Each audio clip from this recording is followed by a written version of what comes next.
if me and the other coaches don't get them right, that about a generation from now, their kids and their grandkids won't have hands, because, from a lack of use, those hands just disappear. I mean, and maybe they'll be like this, like those dinosaur hands like this are, you see.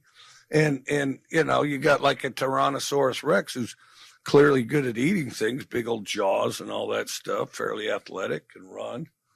Well, his hands are like this.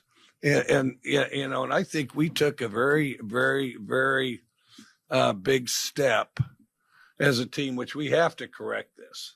We have to correct this because, I think that in the end, that it's going to be best for all these guys that they have good hand development and that they don't evolve to where they don't have hands.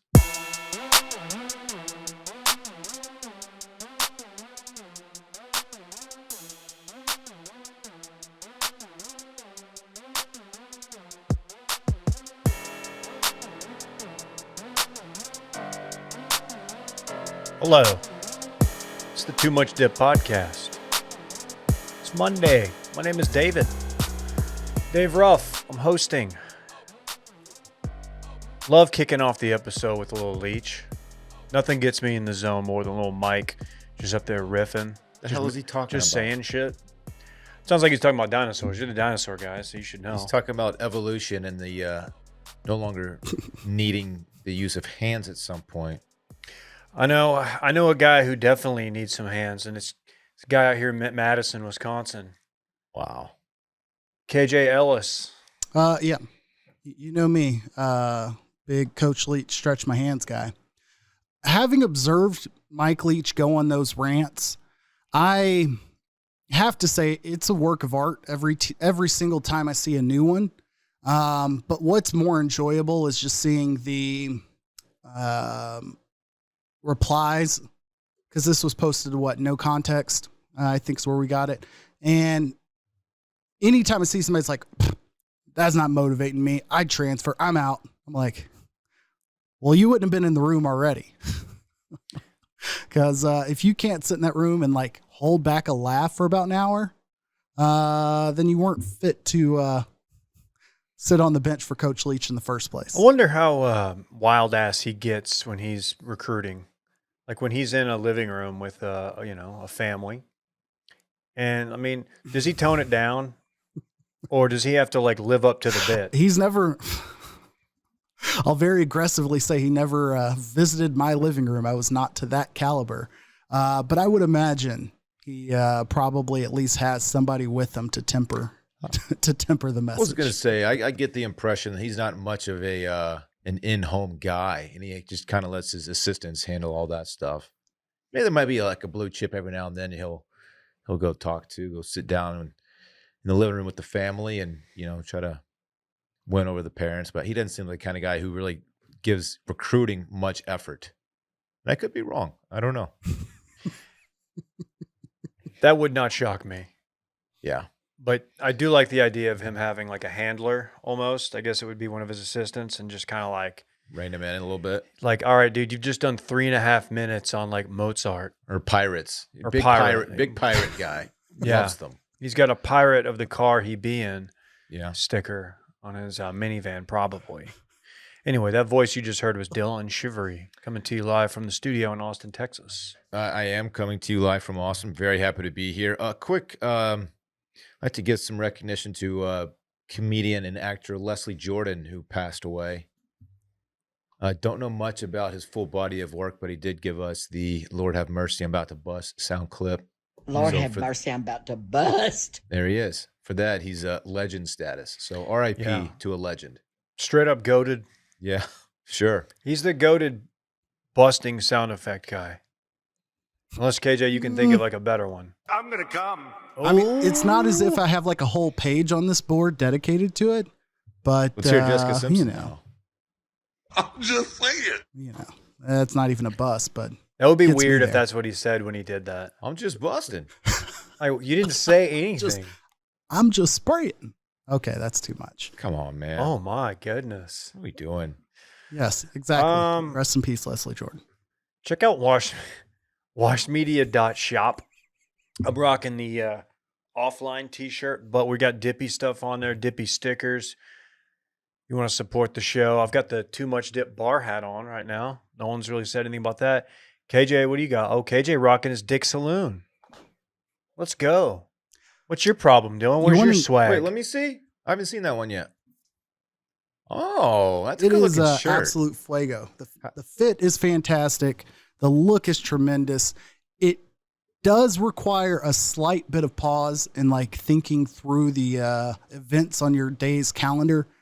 I was supposed to attend a daycare like fall festival thing on Saturday. And I was like, yeah, I might swap this out. I rocked the spooky season. You know, we didn't end up attending, but I'm wearing it today, really under the guise of like, I'm prepared for the show. If I'm to get any like random Zoom calls or, you know, Teams meetings out of the blue, just tilt that bad boy up top and people are like, oh, nice welcome to Austin shirt. I need to get me one of those. Yeah, people might be a little confused and wonder why the places on the Welcome to Austin shirt don't actually exist. They don't know that. I guess some might. Well, I don't know. I don't know, man. Anyway, that is a good looking shirt, man.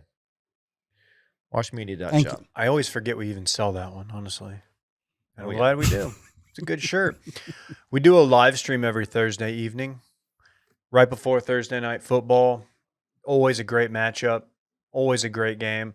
About 6:30 Central is when we get going. Actually, we're really good about 6:30, maybe 6:31 Central. We'll be done by, at the latest, 7:15. Somewhere between 7 and 7:15 is what we shoot for. Unless we have somebody on who just wants to just rip it up with us, then we might go for an hour. We don't know. Doesn't matter. We've got a good, an okay game this week. Bucks Ravens this week. So we're doing all right. More on the Bucks later. Are they on the fraud list? Should we get Brett in here? No, Bucks. we shouldn't get Brett in here. We could talk puck, though. We got the Dallas Stars looking really good out of the gate. But instead of hockey, I'd like to lead with a little article on ESPN regarding the field in Knoxville. Of course, they rushed the field a couple weeks ago after their big home win over Alabama. We remember that. Twitter was going wild, people doing crazy stuff on the field. They're estimating that 50,000 people were on the field at one time, which I had to think about if that's possible, but that's what it says in Was here. that like the entire bottom bowl of the stadium? That's what the images look like. Yeah. Yeah, I mean, obviously, aside from the abundance of foot traffic on the field, people were tearing the turf up to, I guess, I don't know, have like football grass in their front yards at home or something. I'm not sure what they plan on doing with it. So they actually have identified the culprit because she's photographed in like very obviously stealing turf from the end zone, right? And her claim was that she did this isn't really like a response, like a valid like excuse. She was like, I did this in 98 when we upset Florida, number 2 Florida. Like, okay. What's your point? So what's that mean? I don't know if that's going to hold up. Do you wonder if she thinks if she plants it at home, it'll grow in orange? I mean, that thought has probably run through her mind. I mean, it took me a minute. She's going to have a checkered front lawn. She's going to just naturally come in like that. A checkered front lawn and a checkered past. How many story homes, of the thief. How many homes in Knoxville have like checkered front lawns? You got to think it's more than a few. Well, to double down on our HOA talk for the day, there's probably a significant amount of covenants, restrictive covenants that don't allow you to But in Knoxville, end zone your front yard. It's the most recreatable end zone pattern of all end zones in your front lawn. So it's been done. This true. Surely. They said that when the crew got out there, the field was there till 2 a.m. just cleaning up the garbage. But this article here, ESPN, check it out. It says they talked to the guy, distinguished professor of turfgrass science at Tennessee, witnessed the wreckage firsthand. He said broken glass, cigar tubes, cigar caps, Maui Jim sunglasses, Oakley sunglasses, Dylan. M frames probably. Probably M frames, Costa Del Mar, everywhere. Even a big handle of Buffalo Trace bourbon that somebody snuck into the stadium, which I do like to. That's a big bottle. Buffalo Trace is A not a handle subtle. of anything is absurd. It's a lot of glass. You got to smuggle that in your Jinkos, probably. Jinkos are sick. But yeah, man. They're saying probably 50,000 people on the field. It was over 100,000 people at the game. So that kind of checks out. While we're on the subject, are we sure first and foremost that lady had no relation to Les Miles and she wasn't taking that turf home for her diet? I might recommend a product a little bit later that she could use instead. But he does eat grass. Les Miles, big grass eater. Big grass eater. What is he doing these days? He's not coaching. Nothing. Getting paid by Kansas. I Yeah. would say. Oh, they bought him out? Is that the deal? Or they fire him for cause? That was debatable, but either way, I think somebody in that whole mix-up was in trouble. Like the AD, I don't know. There was something messy with it. I'll look it up before Thursday because I'm sure all those KU fans are just really eager to hear the truth be let out to the masses. Follow-up, while we're talking field rushing, Landry pointed this out on Twitter, but I need to make sure everyone's aware of an absolute violation. We've discussed this in recent weeks. Rushing the field seems to be an ongoing theme. In fact, in this Tennessee game, there was an Alabama player reported to have punched a fan. I don't know if that was later sorted out. We know during the UT game, there was like a couple players getting full-blown shoved in the back by, Tech fans a few weeks back? Yes, Texas Tech fans. Just to make sure we know who we're pointing out as the culprits there. Recently in Fort Worth, Texas, the number 8, now number 6, TCU Horned Frogs beat the number 17 Kansas State Wildcats at home while being favored by 3.5. And I'm sure you're like, you know what? They probably just went out to West 7th, had themselves a good old time. Another victory over a team they were favored to beat. Went straight to the bars. Nope. They rushed the field. It's getting out of hand. Well, what's worse is this wasn't even like a dramatic ending. They did rally to come back. They did. I was worried that this was like a last-second touchdown. They held the lead from 5 minutes left in the third. Through the remainder of the game, they were up by 8 or 10 or whatever they won by. Yeah. Also, just worth noting, Adrian Martinez did not finish that game. So the string of TCU good luck with opposing quarterbacks continues. Just saying. Had Spencer Sanders. Sanders? Yeah. Spencer Sanders with the what led me to pick Texas, his alleged partially separated shoulder. It turns out he played pretty good against Texas. He didn't look great throwing the ball. He didn't. He had some pretty bad misses, but obviously they won the game. He played well enough. Yeah. That kid's a warrior. But TCU, I'm not sure I'm rushing the field, but dude, look, come on, man. This first year without GP. They don't have any of his latest musings from the sound booth to listen to.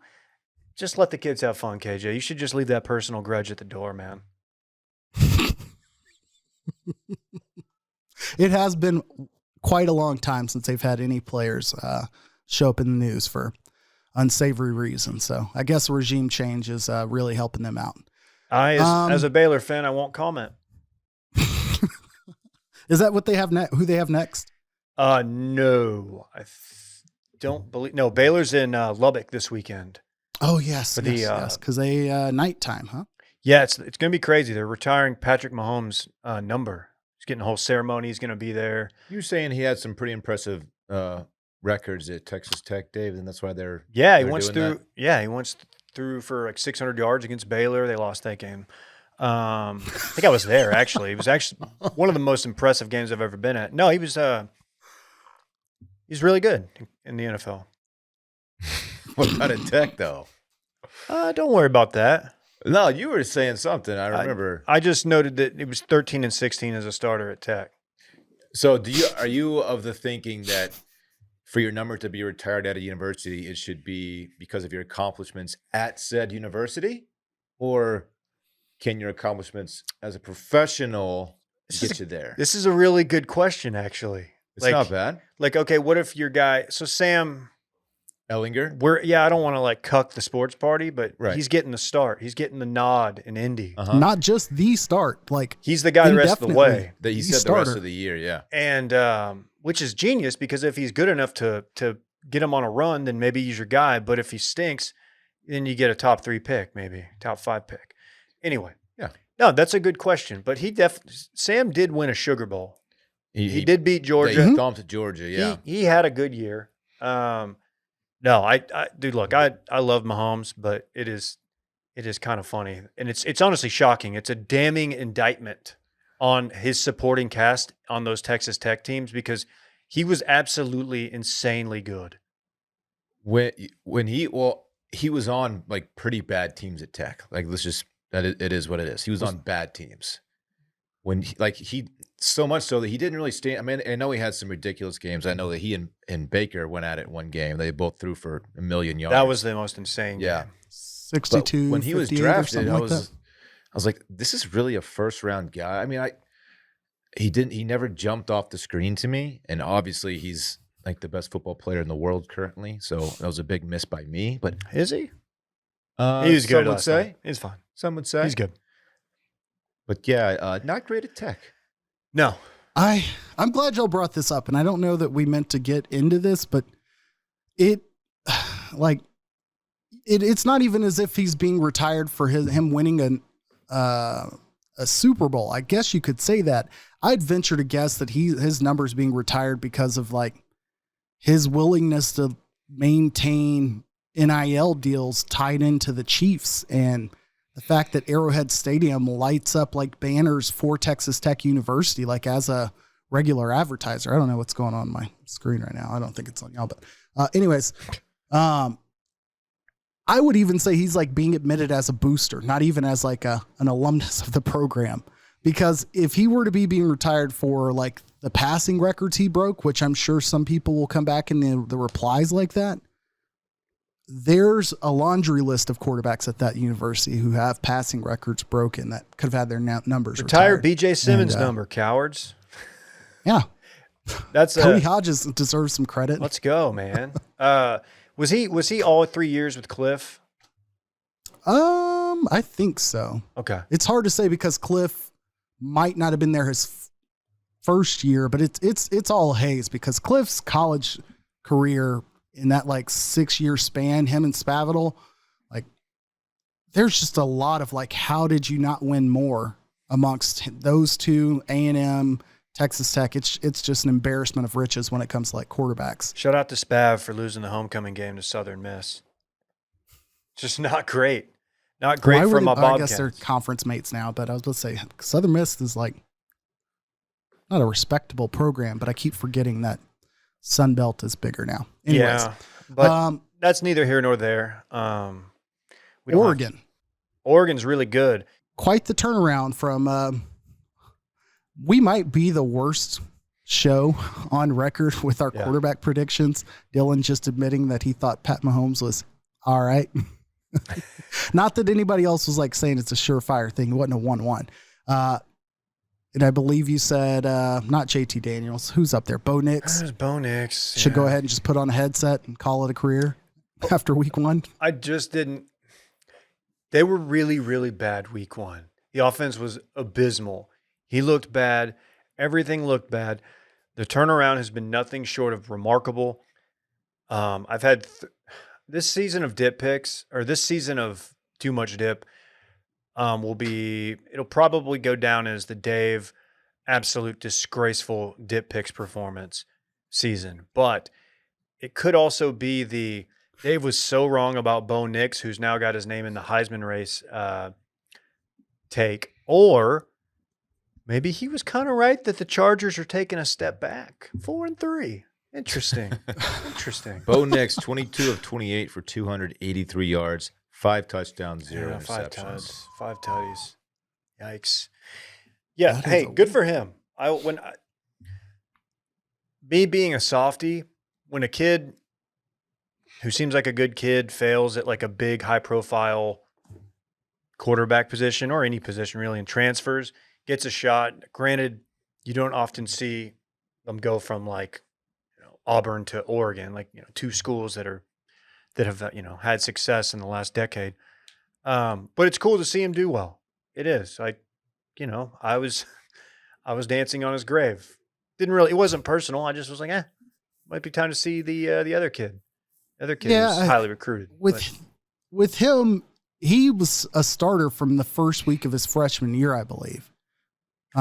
So he was 2.5, 3 years in. It wasn't as if he just, if Haynes King was to get forced to transfer after this year, in that situation, I'd be rooting for Haynes King elsewhere. A little bit unfair situation. If he's just not ready at that level at that point, that doesn't make him bad. Whereas with Bo Nix, it's like, granted, you've had some coaching changes. It's pretty well determined what you were and weren't going to be at Auburn at that point.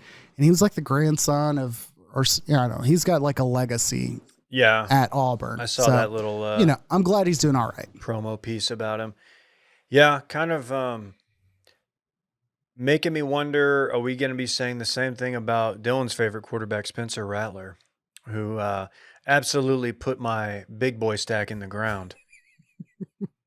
How did he play? Jimbo did that. I saw the score. How did he play? I think he was fine. I don't think he was. He's been really quiet. Like, you only hear about South Carolina when they lose because people really don't like Spencer Rattler. It's not just you.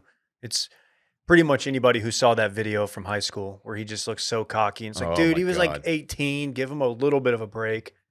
But yeah, I don't know. I don't know what they're gonna do in College Station. I didn't plan on dunking on the Ags today, but yikes. Yeah, the only saving grace for me this football season, as my Texas Longhorns continue to not look great, is that A&M just looks so much worse.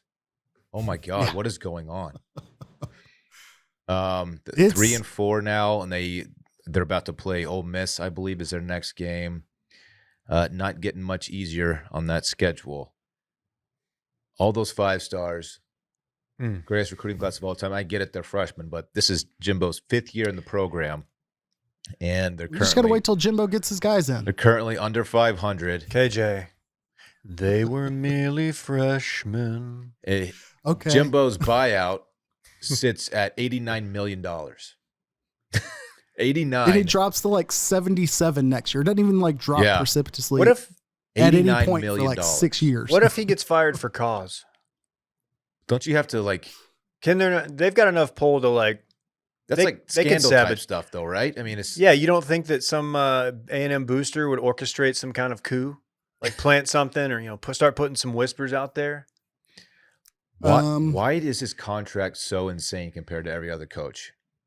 Because, man, he's offensive genius who's won at the highest level. What part of that don't you understand?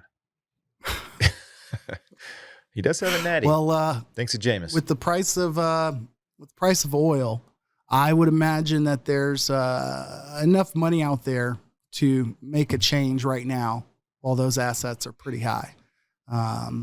As is, the case both for A&M and Texas. It's always a lot easier for coaching changes to be made when things are going well with the prices revolving around oil, which still blows my mind, especially living in Wisconsin now.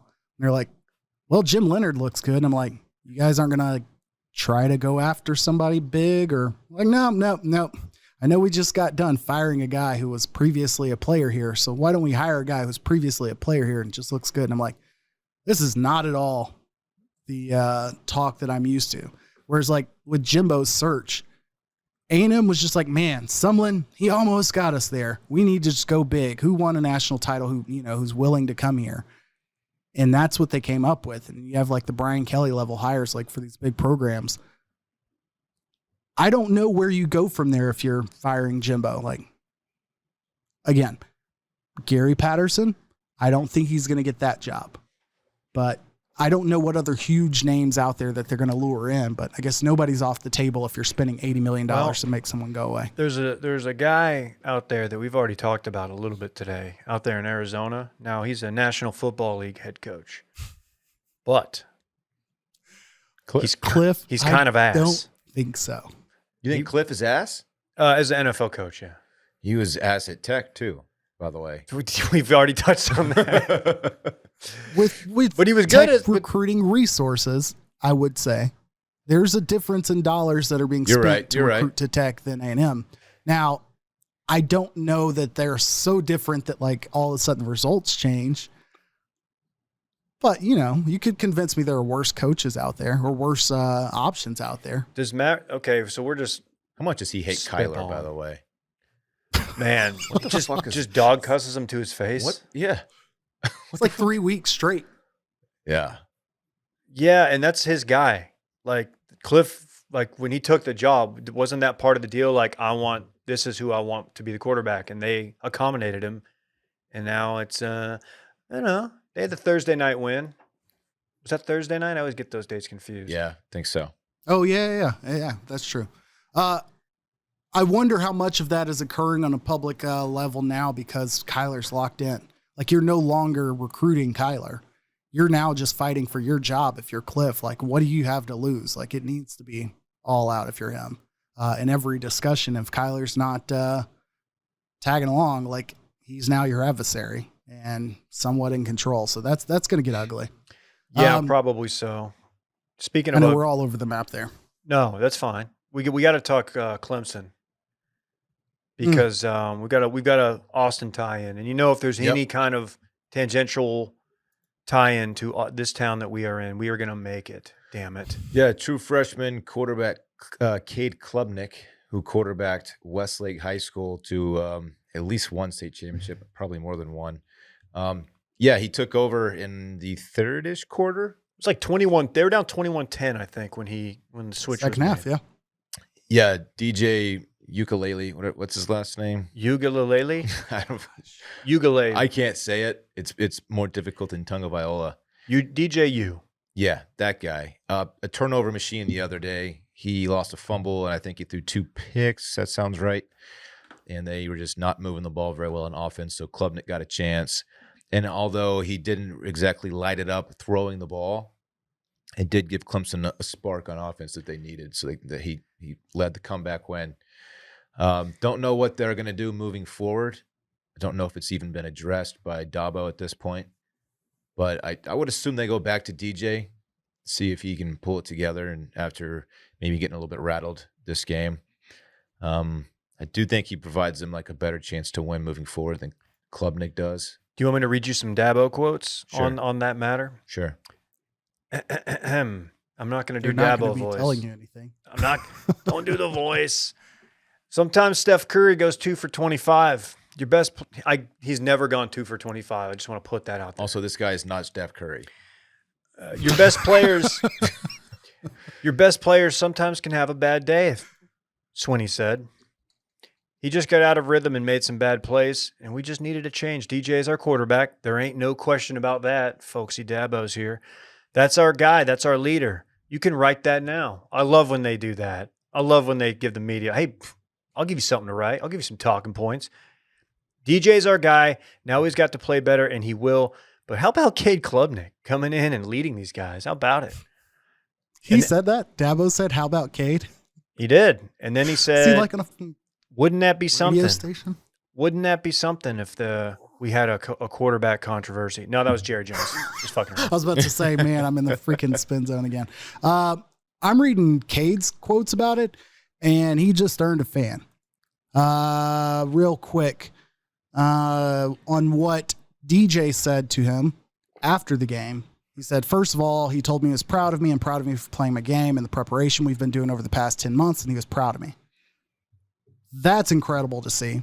I bitched about this whenever Oklahoma was having their quarterback issues and lack of depth. I'm like, it's not impossible to have 2 highly recruited and talented players in a coaching or a quarterback room, as long as you don't have like an asshole. That's one of the 2. And his response, Cade's response was, this is your team, man. You might have had an off game, but this is your team. 2 weeks from now, you're going to come back and do something you've been wanting to do and waiting to do for a while against Notre Dame. We're going to enjoy this. I think I'm just getting too much of the credit.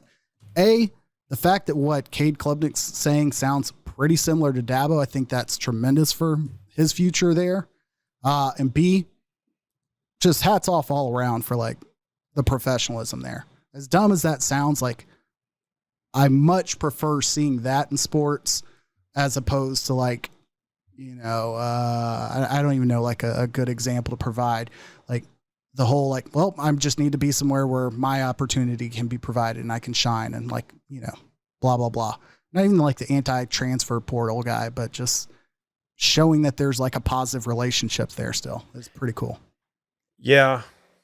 I hate that I have to applaud Dabo for facilitating that kind of culture with this quarterback room, but he deserves praise as much as we want to dunk on him. He's still running out on the field in front of the team. It's a bad look. Can I, well, actually, please. I was thinking about this. We were talking about the Steph Curry thing. And again, not to Dabo too much here, but, I don't know why it sticks in my mind, but just like last December 1st, I can't remember who they were playing. Oh, I think the Warriors were playing the Suns. And Steph Curry actually scored like 12 points on 4 of 21 shooting, 3 of 14 from 3. I don't know why that game sticks with me, but I was just kind of thinking about it. I was like, has he ever had a bad night like that? And it turns out he has had one that's, you know, relatively similar. That's interesting. Not 2 of 20, but 4 of 21. It reminds me of the time against the Cavaliers. I think it was 2015, where he went like 2 for 15, 2 for 15 from downtown, and 5 of 23 shooting from the field. And then you had that other evening, 2010, a long time ago, one of his first few years in the league against the Lakers. When he went just 5 for 21 from the field, Dylan. So it's interesting. Ended up with it was -4 on the plus minus. But that makes sense why Davidson waited until last year to retire his jersey there. Pat Mahomes didn't have to have that same level of performance. Wow, you need to get past that. We're losing listeners. Landry's gonna quit. They're probably gonna truck Baylor. It's fine. Oh, that's why this is coming up. It's Baylor week. That's what it is. Anyhow. Back to that lady eating grass. What are some options she has?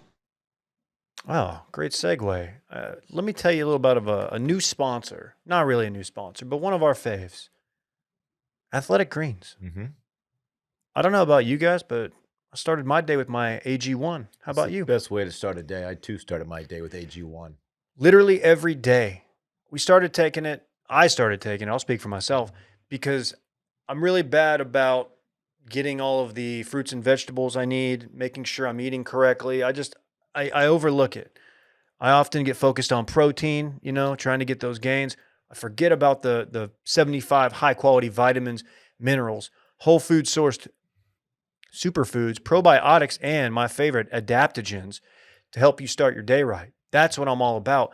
It's helping your gut health, Dylan. You've got a good gut, your nervous system, your immune system. KJ, you're noted for your immune system, your energy, recovery, focus, and aging. Let me tell you this, helps you with your sleep.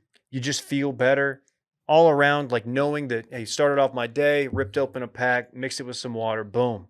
I got those 75 high quality ingredients right there. It's almost like a mental bump as well as it is just good for your physical self. It's like, man, I feel like I've done my body a good deed of the day, It's like, you just feel healthier, and you are. And you definitely are. We do it. The taste is good. You might be surprised because it's very green. You're like, man, what is this about to be like? And it's actually tastes good. You can throw it in with the smoothie if you want, or you could just take it like we do with a little water right when you get up. Right now, it's time to reclaim your health and arm your immune system with a convenient daily nutrition. Just 1 scoop in a cup of water every day. That's it. No need for a million different pills and supplements to look out for your health. That's another thing. I hate taking like 8 pills a day or whatever it is.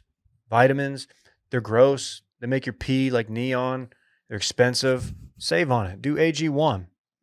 To make it easy, Athletic Greens is going to give you a free 1-year supply of immune-supporting vitamin D and 5 free travel packs with your first purchase. All you have to do is visit athleticgreens.com/bang. Again, that is athleticgreens.com/bang to take ownership over your health and pick up the ultimate daily nutritional insurance.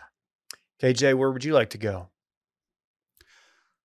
Somewhere where I too could experience a mental bump.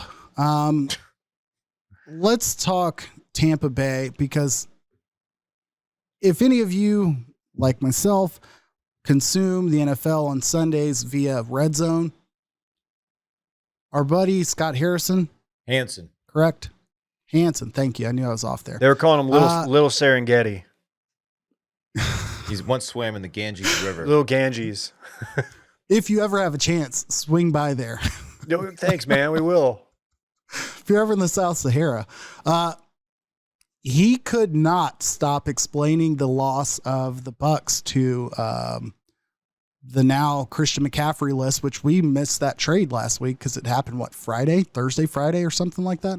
Mm-hmm. Friday, It didn't happen before a live stream. So we call a blockbuster. Was it before the live stream? Yeah. No, it was after the live stream. It It was was Friday. It should have, yeah. So you had like After, a day for and a sure, half because to, we like, didn't learn know the that when we plays. picked. Yeah. Didn't but matter. The Panthers, without Christian McCaffrey, without a head coach, beat the ever-loving brakes off the Bucs. Scott Harrison, and I said it wrong again, whatever. Hanson. Hanson, thank you. You're mixing up two generic white men, Chris Harrison and the Dateline guy, too. It's like somewhere in there. Chris Hansen, Chris Harrison, and Scott Hansen. All different guys, believe it or not. Yeah, allegedly. Shout out to Dante Foreman, former Longhorn great, for Yes. he's now the starting running back in Carolina and rushed for over 100 yards. He and Chuba. Good for him. Did Chuba get any play? Oh, yeah. They split carries up there, and they both were dominating. But, yeah, I just released him. Scott Hansen kept describing this as the absolute lowest point of Tom Brady's career in Tampa. And I kept being like, man, that seems so specific and singular.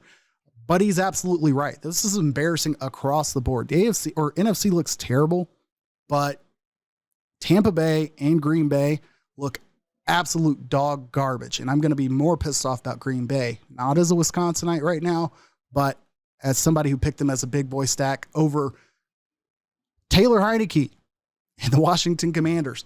Both teams got absolutely embarrassed. No excuse. I forgot about Taylor Heineke. He was a big player on this show a couple of years ago. Old studio. I'll take him over Cooper Rush. And that's not even saying anything bad about Cooper Rush, but Taylor Heineke won that game yesterday. It wasn't he avoided losing. He balls out when he has was to. good. Yeah. He low-key got paid after that 1 year, right? He got him in the playoffs. It was against the Bucs, Good enough right? for Okay. Mhm. If you just said this and I'm He lost first round against them. Right. Okay. You thought maybe you just pulled a Dylan, I thought I just Dylan'd you. like not listening, Yeah. repeating. Dylan just gets zoned. I asked Dylan. Dylan did that earlier out in the bullpen, and Dylan's like, "I'm just dialed in." I'm like, "What are you dialed in on?" He's like, "The internet." If I'm reading like an article or I know. something, I don't listen to what's going on around It was me. just funny how you said the internet. So it started raining. I was like, "Oh, it's raining." Dave's like, "I just said that." Like, I'm sorry, I don't listen to everything around me. This guy. Well, at least you didn't say "not now, Chief. I'm in the zone." For those who were on the internet 20 years ago, Randy liked it. it was a good clip. Is that though. Dom Mazzetti? Who's that? I have no idea who put that out, but that was like early 2000s internet. I don't know how Randy knows that one. Randy's like 24. This is like unforgivable era. Anyways, NFL, your question, are the Giants good? I watched a lot of this as a Jags fan yesterday. I think the Giants are very well coached. I think Daniel Jones is very good, or not very good, much better than anyone anticipated. Saquon is legit. They just lost two of their offensive linemen yesterday. I don't think for an extended period of time, but even on those thin margins, they were able to kind of keep it together and keep the Jags from coming back and winning that game.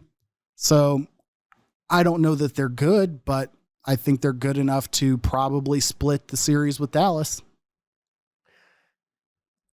The Cowboys will get that game at home the second time they meet, which is nice. And they did go in to New York with Cooper Rush. Was that his first game as the starter? First or second, I think. Dub. Dub, facts. Yeah, I like Daniel Jones. I really do. But I don't think they're that good. But that being said, they have a fairly easy schedule, and there's a pretty good chance they're in the playoffs.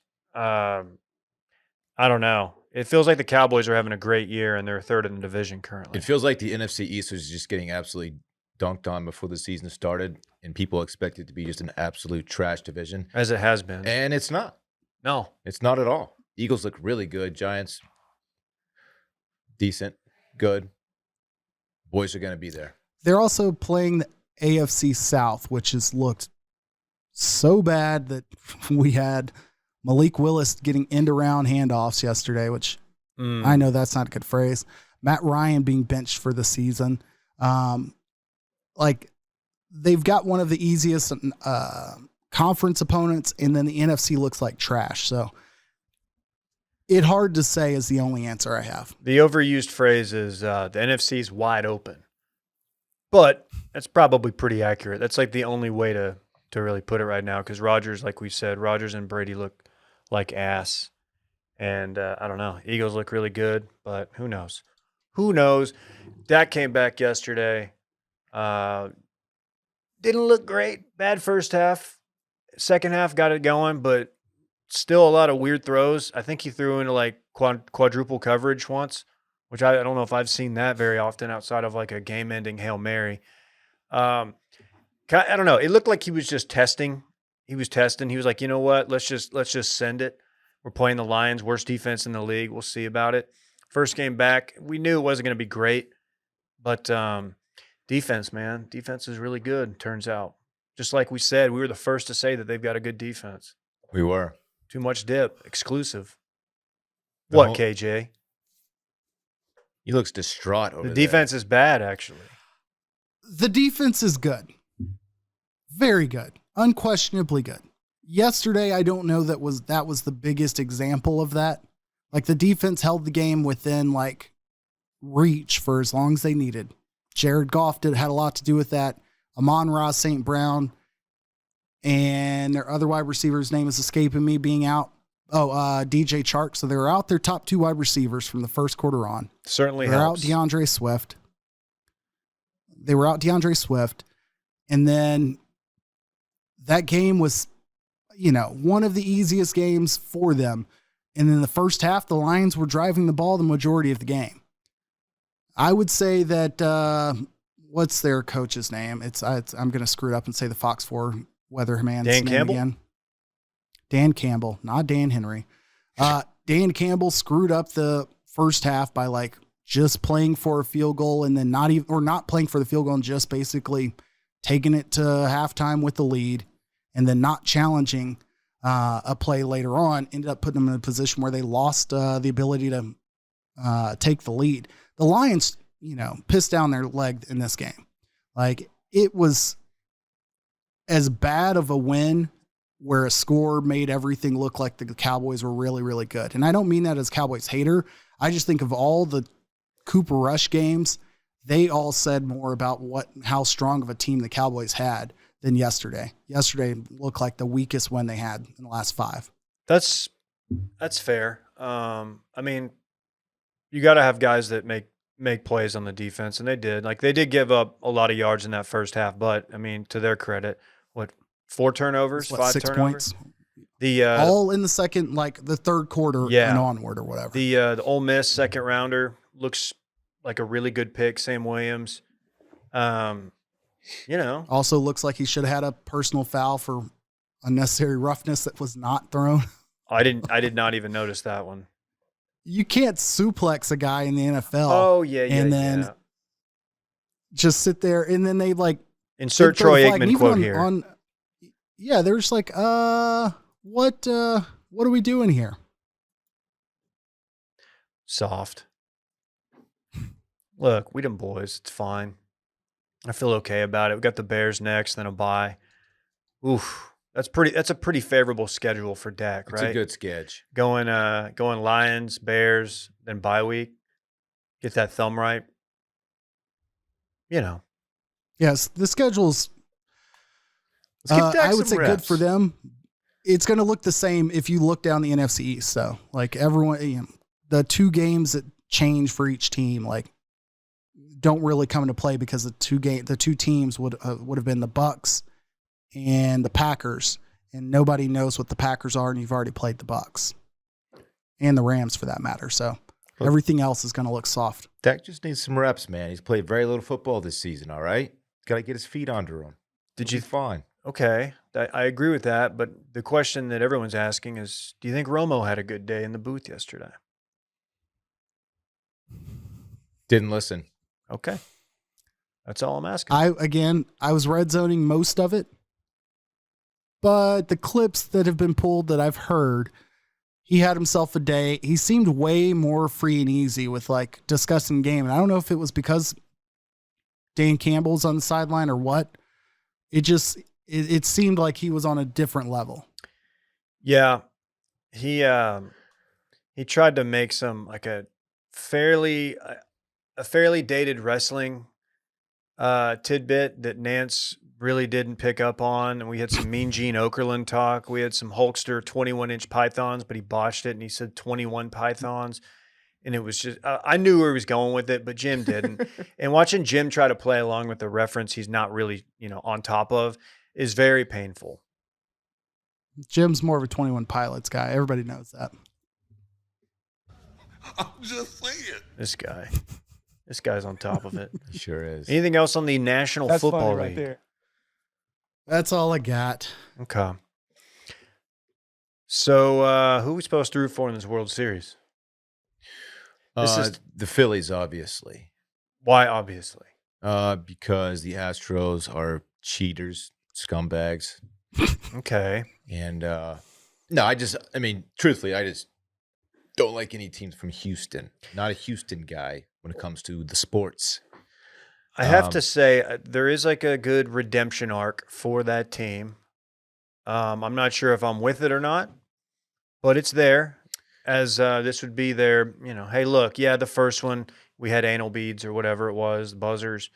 But this one, we did it correct. My question is, after the Astros win this World Series, how long do we have to wait before it's like, all right, that was legit? Like, how long did the trash can thing take to get, immediately. Was it immediately? I think so. I can't remember. I said what I said about the Astros. I do not like them, but this team is absolutely loaded. For a team to lose Correa, Springer. Well, correct. The shortstop guy who's just, it's serious talent. Pena. And then to replace him with this Pena kid who's MVP of the ALCS. Ridiculous. It's just not fair. They have so much talent. They're so good. It's going to be very difficult for the Phillies to win this series, I think. I'm sure most people are picking Houston, but Philly is definitely, if you're an Astros fan and talking to a number of them, you wanted the Padres. You wanted the Padres all day. You did not want the Phillies. They kind of, this may or may not make sense, they kind of have the look of like that team that That effing team. that effing team, but I'm trying to think of like my own way to spin it. They just look like, I hate Team of Destiny, but like, it's like, dude, Bryce Harper, Schwarber, they're really fun and they're really good. Like the Padres were fun, but it was like, yeah, they're probably just happy to be there. By the way, can we get my guy? You're forgetting one guy. Who? I don't know if I'm going to be putting on this headset again. Big facts. Big facts. Tom Brenneman will definitely be watching Nick Castellanos. Oh, Brenny. Tough scene. But I'm rooting for Dusty Baker. The Astros are very fun to watch. Like if you were all like just now becoming sports conscious and not aware of any of that cheating at the time.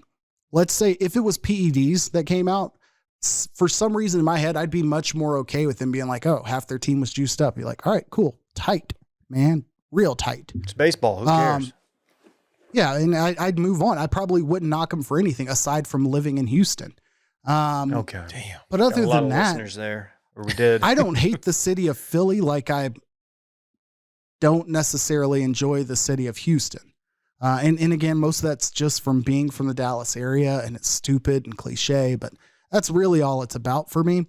But I can tell you this, I don't expect this to be a compelling series. Nothing about these playoffs has been. So I'm hoping for a sweep. Let's move it on. Wake me when we get some. You just want to get it past. Get the us. Rays back in there. Okay. It's basketball season. We got to start talking Luka at some point. But yeah, we'll get there. When is game 1 of the series? It's not tonight, Friday. is it? When is it? Friday.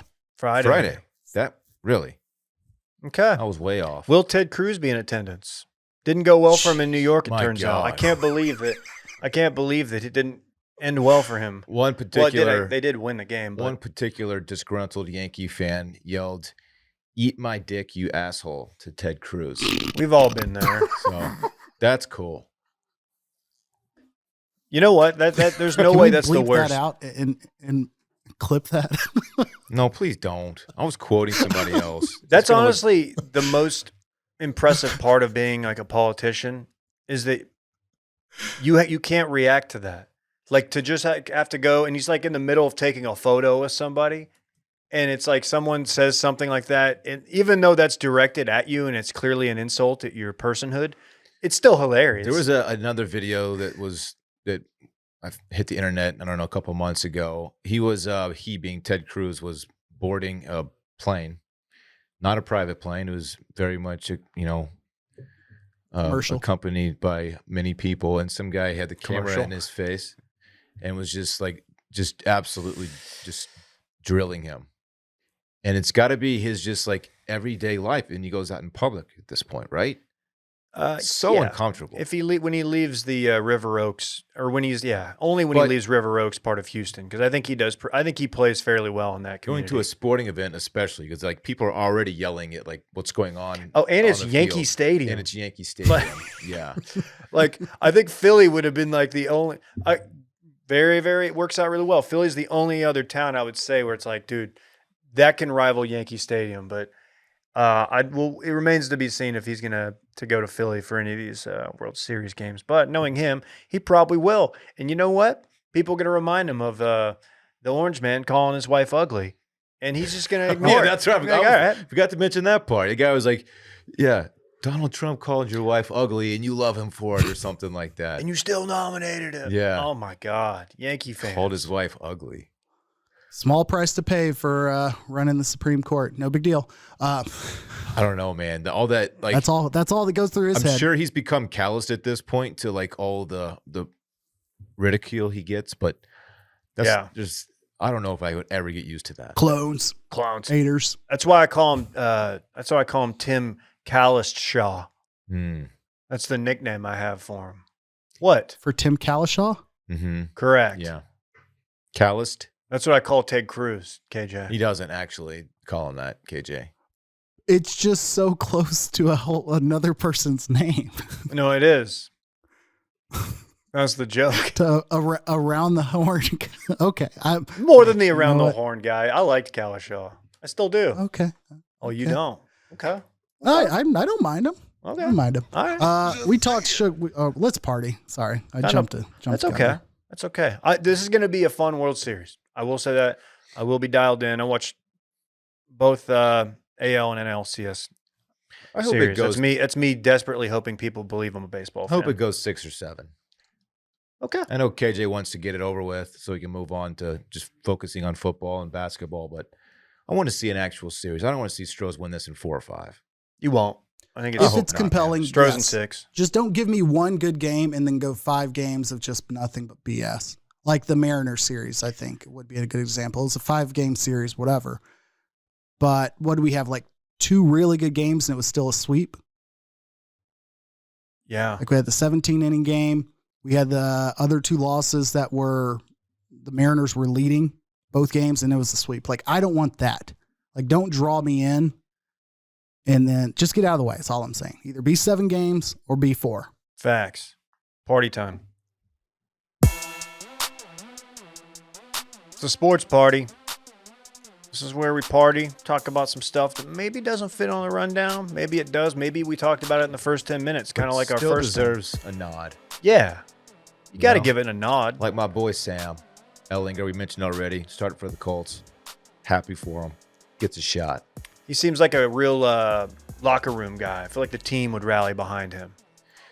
He played pretty well in the preseason, if you recall. Moved the ball quite well. Yeah, and he did play well in the preseason, and Cooper Rush played awful in the preseason, so much so that we're like, dude, this dude doesn't even need to be on the squad, and they put him back to the practice squad and could have been picked up. So now I don't know the preseason I've always been out on, but now it's like, dude, I can't make anything of it. So who knows what that'll look like now, but If he plays well, he can, make a real career out of this. Career. Maybe make some good money. he's gonna be for fine. the guy. Good dude. Westlake's on. Another Westlake guy. They're getting a lot of play on this Kickers episode. and quarterbacks is what Westlake does. It was great to see that School of Hard Knocks really, those kids getting to come up and once and for all. Bootstraps. It's a real lunch pail kind of high school. It really Wait, is. I didn't realize that we've got 2 Westlake That's right. quarterbacks on that one roster. Nick, what's his name? Foles. Foot long. Almost call him Oh. Nick Folk. It's not his name. Nick Foles is the Foot backup long. now. You said Number Folk. 2. Tell me about this tunnel fight. So if you're familiar with the layout of the Big House, Michigan's home stadium, the way that teams enter and exit that stadium is a little bit unique. The tunnel is on the 50-yard line, basically. I believe behind the visitors bench. I think that's accurate. But what that creates, in some stadiums, or a lot of arenas, you see this, or stadiums, you see this, where both teams have to exit through the same tunnel. 99% of the time, there's usually some stadium security, somebody is there, training staff that just kind of does the really weak, like arm guard, like, hey, back it up kind of thing, to wait for one team to finish entering the tunnel while before the other team starts. Because inevitably you're going to have some guys who aren't playing say something stupid. And this happens at Michigan every now and then because Michigan doesn't tend to wait to enter the stadium or enter the tunnel at halftime or at the end of the game when this went down. And you're going to, if you've seen the video of it, there were multiple Penn State players and Michigan players stuck in the tunnel, kind of at an impasse because Penn State players wouldn't enter the locker room, yelling back at Michigan players. Apparently one guy threw a PB&J. That's bullshit. So maybe an Big Uncrustable. Ten East is maybe it's an Uncrustable, using the aerodynamics of a disc. Big Ten East is all about that fight. Hey, I like that. Good. Sometimes you need a tunnel fight with a PB&J going flying. That's that story. I do have one other. I thought we had a follow-up. Go ahead. Rangers hire Bruce Bochy. Might be back in on baseball. Who is Bruce Bochy? He's a Did I say it wrong? He's a coach. No, you said it right. Oh, Bruce Bochy. I butchered it and couldn't. He coached I want to say Padres for many years. He's been around the league a little bit. One World Series with the Giants. The Giants is who I was thinking of. We're fucking seam heads, man. Yeah. 67 years old. He's an old feller. I don't know. Look, everybody, all of my baseball follows were in Texas were excited about it. I know the name. I know he's done it. Whatever. Cool. Let's do it. How many of the every other year World Series appearances was he a part of? That is a great question. And that is still one of the more bizarre baseball things of the last 20 Because wasn't years. Dusty Baker there for, or maybe he was there early 2000s, and then Bruce Bochy was the second half. I think he I don't followed, know. but I think he followed Dusty. But Okay, well- it's hard to say. Best of luck to him. Best of luck. Shout out to his family. Shout out to Sugar Sean O'Malley. Stole that dub in Dubai. I don't know if you guys. He was fighting Peter Yan, who's like former world did see champ, this. who's awesome. But it was funny. This fight was in Abu Dhabi, and heavy Russian crowd rooting for Peter Yan, and he got absolutely robbed on a split decision. Oh, no. Sugar Sean. It was. He fought well. Sugar Sean fought better than everybody thought he would, but he did not win that fight. But shout out to him. Kind of funny. Peter Yan, not sure if I'm in on him. Plus the whole Russia thing, whatever. And I know it. Okay, KJ, you got something here on the Eyes of Texas, or did Dylan put this in? I didn't, but I know what this is about. I threw it in. I forgot to mention it. We talked a little bit of the field rushing earlier on. After the Oklahoma State victory, apparently Texas players and coaches were so upset about the loss that only a handful of players, notably including Quinn and Xavier Worthy and Bijan Robinson, was out there. stayed out to do the Eyes of Texas. Yeah. I'm not here to talk about the merits of the song, but going back to the discussions that we had about rushing the field, I wonder how far away we are from like just getting rid of doing your fight song during an away game. Because if Oklahoma State fans rush the field, you're clearly not sticking around to do that. So like, shouldn't you have a consistent message to your players? Like on the road, we just go to the locker room. That tradition's off the board if you've got fan interaction situations. It's like a thank you to the fans who, traveled to an away game, I guess. It's like they do it right in front of the, the visiting fan section, which I guess, like, this is a bigger deal to some than it is to me. Apparently Sark is the one who, like, instead of, he just forgot to, like, stay out there, so he ran into the locker room. I don't know how much merit there is Sark's to that. been at USC. USC does a big thing afterwards. So a lot of schools do this. He apologized. USC does the whole... He had a press conference today, apologized for it, said it'll never happen again. I don't really care. That's for the boosters. I don't really care. That's for Red People Mahomes. shouldn't care about this. I agree. It's just I agree. I'm saying it shouldn't happen on the road at all. Like even as a I'll rule, co-sign that. Create a different engagement. Like allow the traveling fans to be there while you're picking up your Chick-fil-A sandwich and getting on the travel bus. Like, sure, if that's what we want to do, like those kind of things are available. But I think with how much rushing the field we've seen this year in unnecessary times, like I don't think Oklahoma State was going to rush the field in that situation. We've talked about them. They should not have. They made the right choice not doing that. That would have been insane. I agree. But at some point, no, they should just do it over a Zoom call after the game. They do it from exactly. You get a live feed from the locker room. They're in the locker room, live streaming them doing the Eyes of Texas. Boom. There you go. All right. And that's the sports party. 19 of 49 Quinn Ewers the other night. That is so we were watching that game here at our Wash Media party. And I was just like, my takeaway from that game was like, man, Quinn's receivers really let him down. He couldn't hit anything. Turns out he was really, really bad the entire game. It was bizarre. Apparently, there's wind was swirling inside the stadium, but you don't miss 30 passes. I don't know. It was weird. A weird game. Y'all said Spencer missed too, but still, either way, you don't screw it up like they did. Yeah. Anyways, good shit. You want to run it back? Mm-hmm. Of course, it's a segment during which we talk about what we already talked about. R.I.P. to the Lord have mercy. I'm about to bust guy. Thank you, Leslie Jordan.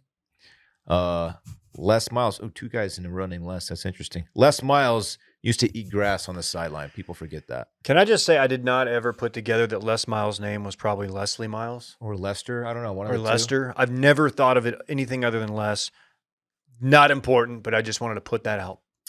I didn't cross my mind either, and I'm just now realizing neither of these people are the black lady from Saturday Night Live.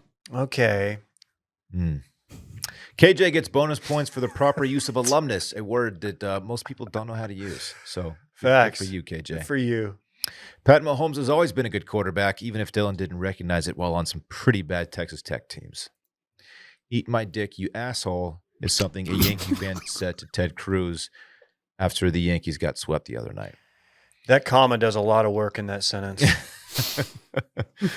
The Tim Callis-Shaw joke didn't quite land with KJ. I was wronged on that. I think history will look kindly upon that joke. And finally, shout out to all the blue-collar kids coming out of Westlake High School, making it big.